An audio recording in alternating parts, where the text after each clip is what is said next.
Je vais demander à Thierry Duclos, nouveau président de la Fondation des Ponts, de se joindre à moi ici sur cette estrade. Bonsoir Thierry Duclos. Ces dernières années, le soutien aux étudiants, la solidarité entre générations a profité à 700 élèves, un chiffre considérable qui représente l'action de toute la communauté avec, par exemple, plus de 1000 donateurs représentant 70 promotions en 2021. La solidarité incarne parfaitement la synergie qui peut exister entre l'école, la fondation, l'association des alumni. Bourse d'excellence, prêt d'honneur, aide exceptionnelle, on l'a vu ces derniers mois. La solidarité prend différentes formes. À l'image du PER, le programme étudiants réfugiés qui depuis 2016 a accompagné 90 étudiants demandeurs d'asile et réfugiés issus de 15 nationalités différentes. Le PER, c'est aussi un soutien fort du groupe Solidarité Humanitaire animé par Claire Daudet et qui fédère les alumni autour de cette cause. On regarde tout de suite un film qui représente, qui nous explique ce programme. Le PER, c'est le programme étudiants réfugiés. Il a été créé à l'initiative d'élèves de l'école des Ponts en 2016. Des étudiants réfugiés, ce sont des étudiants qui ont suivi entre 2 et 8 ans d'études supérieures dans leur pays dans des domaines scientifiques, qui ont dû quitter leur pays pour des raisons politiques, pour diverses raisons. Le risque, c'est que leur diplôme ne serve à rien en France et qu'ils restent dans une grande précarité. Donc nous, on essaye de construire un pont entre leur formation d'origine et la formation qu'ils vont trouver en France pour qu'ils intègrent un bon travail dans leur spécialité et à hauteur de leur diplôme. Si je vous donne le verbe être. On leur donne des cours de français, on les remet à niveau en sciences avec des élèves de l'école. Ils participent à des ateliers conversation avec des agents de l'école. C'est fantastique de voir un étudiant heureux de suivre des cours dans son domaine, parce qu'à un moment de sa vie, on l'a empêché d'étudier. Je m'appelle Naïm Safaé, je suis syrien, j'ai étudié génie civil dans mon pays. Je m'appelle Dijdé, je viens de Turquie, j'ai étudié génie civil. Je suis Rustam, je suis d'origine tchétchène, j'ai étudié radiophysique. Azmi Bouchawa, informatique. Je m'appelle Subrat Adibnad et je viens de Bangladesh. Prendre confiance en ses capacités, prendre confiance que le diplôme qu'ils n'ont pas obtenu ou les études qu'ils ont effectuées dans leur pays peuvent être utiles en France. Je m'appelle Mahdi, je viens d'Afghanistan et je fais génie civil. Un étudiant réfugié, c'est un étudiant comme un autre.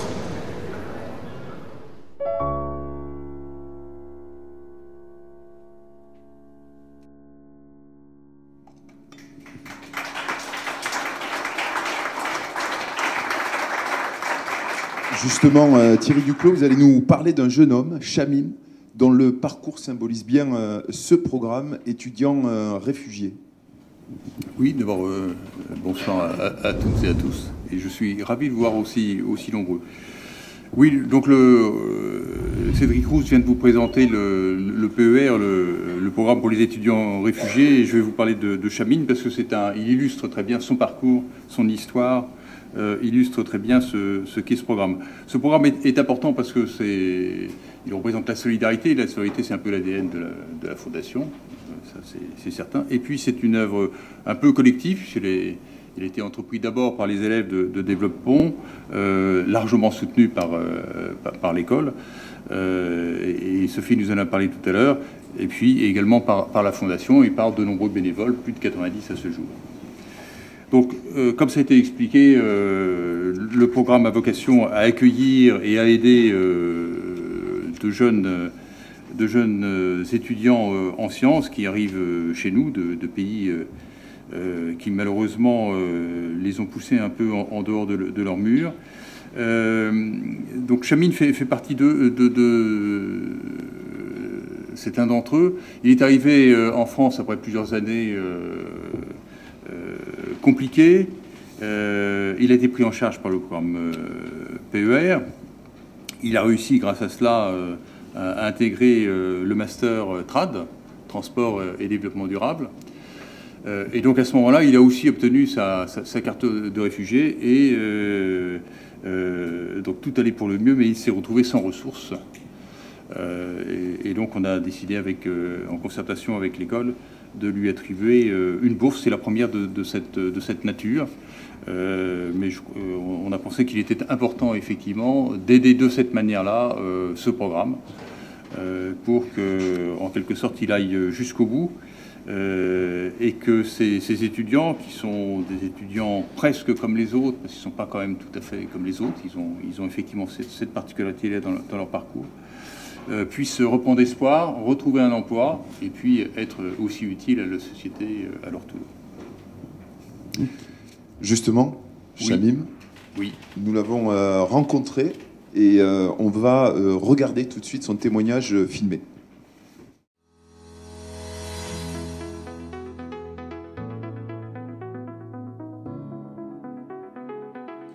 Bonjour, je m'appelle Shamim, j'ai 29 ans. Je suis né dans une province centrale d'Afghanistan qui s'appelle Wardak. Je suis arrivé en France au début 2020. J'ai dû quitter mon pays en 2015. Après 4 ans d'exil, je suis arrivé en France. Après l'obtention de mon baccalauréat, j'ai passé un examen national qui m'a permis d'intégrer à l'Université polytechnique de Kaboul. Là, j'ai fait mes études pendant 4 ans et demi. J'ai fait mes études dans l'ingénierie de construction, dans la spécialité de génie de transport. Le programme PER, programme d'accueil pour les étudiants réfugiés, sur les réseaux sociaux. J'ai cherché toujours un programme comme PER qui peut m'aider dans mes parcours de reprendre mes études. Ce programme a changé tout l'avenir de ma vie, car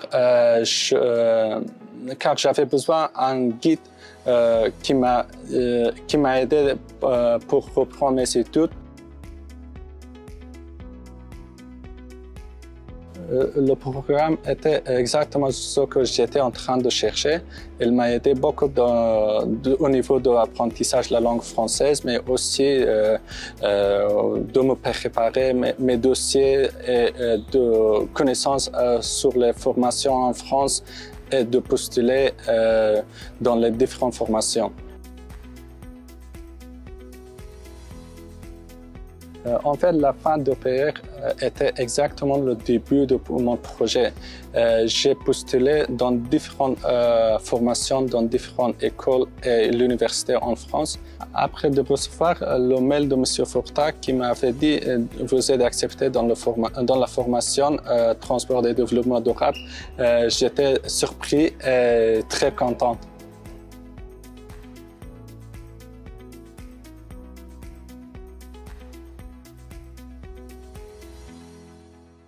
Grâce à la bourse de Fondation Dépôt, j'ai pu suivre mes études dans le cadre de formation Transport et Développement durable à l'école Dépôt HEC. Sinon, je devais arrêter mes études au début de master.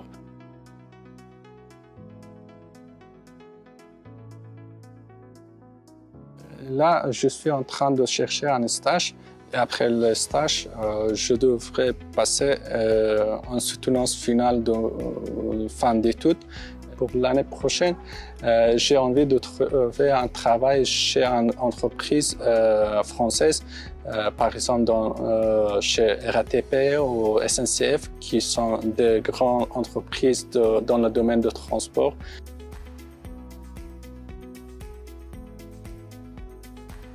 Je conseille aux futurs étudiants de PER d'être curieux s'ils sont vraiment motivés de reprendre leurs études en France, car la France est un pays d'opportunités et précisément l'école Dépôt avec son offre PER.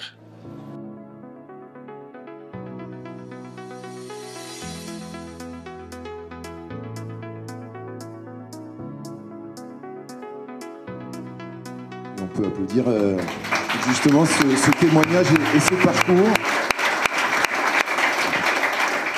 Thierry Duclos nous le disait en introduction, la solidarité au pont, c'est l'expression de toute une communauté. Est-ce qu'on peut parler du rôle pivot que joue la Fondation et de la Fondation? Oui, bien sûr. Donc, je reviens un instant sur cet exemple. On peut citer des chiffres sur la réussite du PER, mais ce sont des aventures humaines avant tout. Et ce témoignage paraît intéressant. Le PER, donc, il y a une belle réussite, ça marche plutôt bien. Et ses objectifs et le sérieux aussi de la mise en œuvre par l'équipe, qui est ici présente, ont convaincu une fondation familiale de faire un don pour ce programme, de manière à en démultiplier les effets. Malheureusement, l'actualité internationale nous montre ô combien c'est nécessaire, mais ça montre aussi la réussite, le sérieux qui a été mis dans la menée de ce programme. Et donc on peut aussi remercier donc, cette fondation familiale pour l'aide qu'elle accorde, qui a permis à l'école une embauche qui va concrètement apporter une démultiplication à ce programme. Alors ce programme, bon, il est important, Sophie l'avait déjà souligné, bien sûr ce n'est pas la seule chose, il s'inscrit dans une vision plus large. Et cette vision, c'est François Berthière qui est là devant moi, qui en a été porteur pendant les 8 années de son mandat de président. C'est à lui qu'on doit tout ça. Moi c'est facile, j'arrive maintenant. Et je veux le remercier en votre nom à tous, hein, pour tout ce qu'il a fait pendant ces 8 années. Donc merci, je pense qu'on peut l'applaudir très chaleureusement.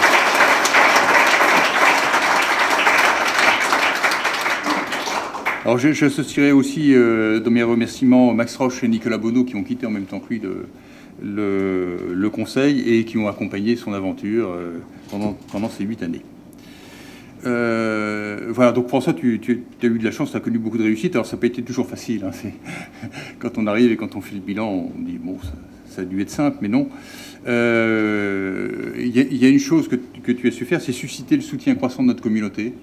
Ça, c'est important. C'est ce qui, effectivement, fédère l'ensemble de la communauté autour de l'école.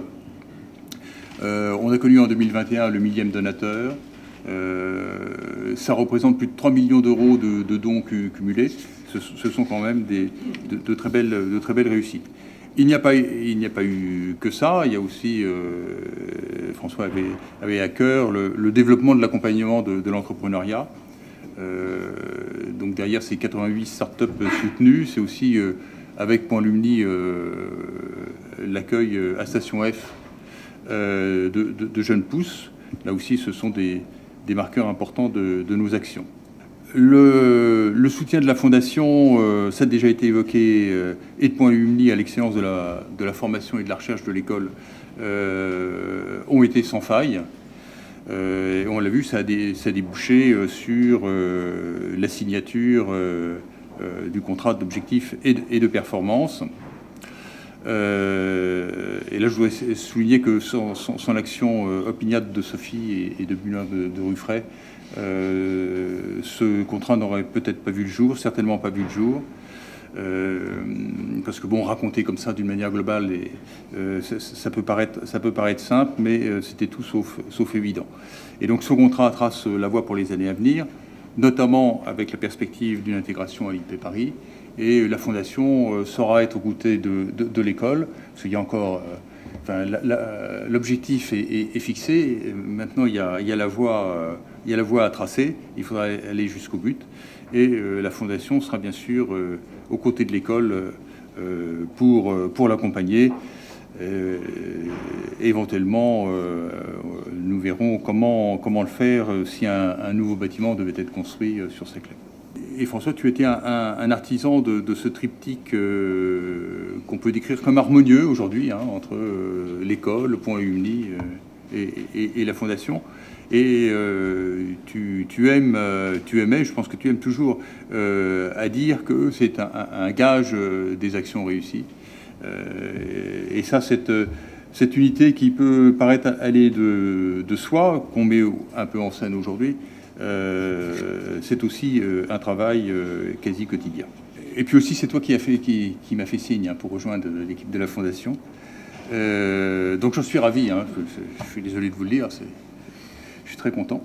J'ai d'abord rejoint comme délégué général, ça m'a permis d'apprécier le dynamisme et l'engagement de l'équipe permanente, du conseil d'administration et de l'ensemble des bénévoles. Voilà. Et puis, grâce à la confiance du conseil d'administration, j'ai pris la succession de François. Le travail est enthousiasmant et la route s'annonce prometteuse et nous essaierons d'être là aux différentes étapes. En ce qui me concerne, c'est le prolongement quelques mots très personnels, d'un engagement de longue date. Hein. Alors, je ne sais pas si tous ces acronymes parleront à tout le monde, mais j'ai commencé par l'AIPC, j'ai fait l'UNIPEF, je sors de Point Lumni juste à l'instant, si je puis dire. Voilà, et je continue à la Fondation. Et je trouve que notre communauté et notre école le valent bien, et valent bien tout le temps qu'on y passe. On a vraiment l'impression de ne pas le faire pour rien. Et donc, vos dons, votre action, vous ne la faites pas pour rien, vous voyez les résultats concrets. Il est effectivement important que notre communauté se perpétue en se renouvelant, grâce à l'action de vous tous, de jeunes femmes et de jeunes hommes de toutes origines, comme on vient de le voir, bénéficieront de la chance que nous avons connue en intégrant l'école. Ils pourront y acquérir des savoirs actualisés, participer au développement durable. Ils pourront aussi acquérir l'envie d'entreprendre, de créer eux-mêmes, de créer pour eux et pour les autres. Voilà, le bonheur n'est vraiment complet que quand il contribue à celui des autres, et c'est un peu ça le sens de la Fondation. Voilà. Merci pour ces mots. J'aperçois d'ailleurs Sayed Chamin Sadat, il est avec nous ce soir, il est là-bas, il peut se lever, on pourra aller lui parler tout à l'heure dans un moment de convivialité qui aura lieu sur la terrasse.